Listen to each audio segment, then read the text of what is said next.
నంద్యాల జిల్లా శ్రీశైలంలో కార్తీక మాసం చివరి సోమవారం పైగా శ్రీ మల్లికార్జున స్వామికి ప్రీతికరమైన రోజు కావడంతో ముక్కంటి క్షేత్రం భక్తులతో పోటెత్తింది. శ్రీ బ్రహ్మరాంబ సమేత మల్లికార్జున స్వామి అమ్మవార్ల దర్శనానికి భక్తులు వేలాదిగా తరలివచ్చారు. శ్రీ స్వామివారి అమ్మవారి దర్శనానికి సుమారు 6 గంటల సమయం పడుతుంది. భక్తులు వేకువజాము నుండే పాతాళ గంగలో పుణ్యస్నానాలు ఆచరించి కార్తీక దీపాలను వెలిగించి మొక్కులు తీర్చుకుంటున్నారు. అలానే ఆలయం ముందు భాగంలో గల గంగాధర మండపం వద్ద క్షేత్రంలో పలుచోట్ల భక్తులు కార్తీక దీపాలను వెలిగించి కార్తీక నోములు నోచుకుంటున్నారు.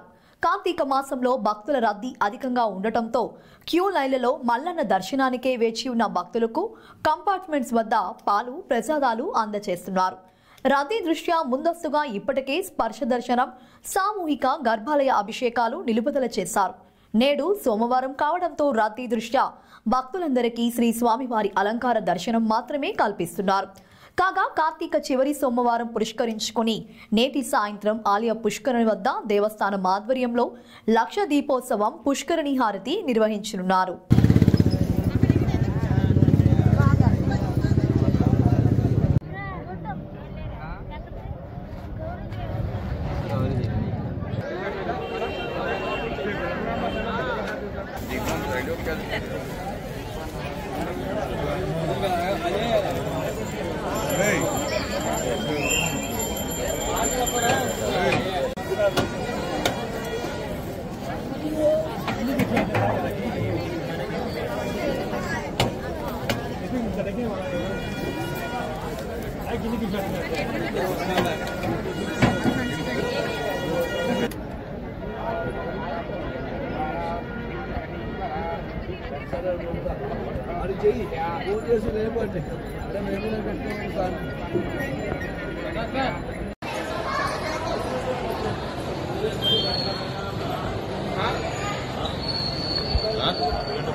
దీపాలు తీసుకోండి సార్.